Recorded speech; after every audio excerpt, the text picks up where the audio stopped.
ఏ శత్రువు అతని మీద జయం నొందడు. నా ప్రియ దేవుని బిడ్డ, ఈరోజు నువ్వు ఎవరిని చూసి భయపడుతున్నావు? దేన్ని చూసి భయపడుతున్నావు?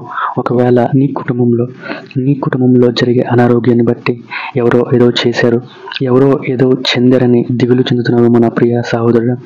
ఏదో జరుగుతుంది. ఏ ప్రభావం వల్ల ఇది జరుగుతుంది? ఏ చీకటి శక్తి ప్రభావం వల్ల ఇది జరుగుతుంది? ఏ దయ్య ప్రభావం వల్ల ఇది జరుగుతుంది? ఎవరో ఏదో చేశారని దిగులు చెందుతున్నవేమో.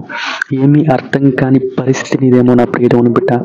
ఎవరిని అడిగినా కానీ ఏమీ చెప్పట్లేదేమో నా ప్రియ దేవుని బిడ్డ. ఏమీ చేయని ఒక సందేహ స్థితిలో నువ్వు ఉన్నావేమో. ఏమీ అర్థం కాని పరిస్థితిలో నువ్వు ఉన్నావేమో. కానీ దేవుని వాక్యం సెలవిస్తుంది, ఏ శత్రువు అతని మీద జయము నొందడంట. దేవుని మీద ఏ శత్రువు జయం నొందడంట నా ప్రియ దేవుని బిడ్డ.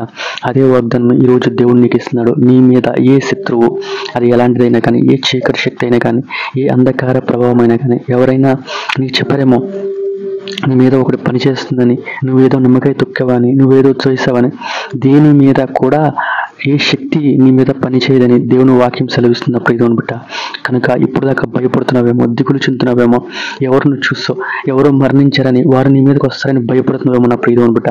కానీ దేవుని వాక్యాన్ని ఆధారం చేసుకో. దేవుని వాక్యం సెలవిస్తుంది, ఏ శత్రువు అతని మీద, అంటే నీ మీద విజయం నొందరని దేవుని వాక్యం సెలవిస్తుంది ప్రియ దేవుని బిడ్డ. కనుక భయపడక దేవుని ఆధారం చేసుకొని ప్రార్థించు. దేవుడు తప్పకుండా నీకు విజయాన్ని అనుగ్రహిస్తాడు, నీకు తోడై ఉంటాడు, నిన్ను ముందుకు నడిపిస్తాడు. ఆమేన్.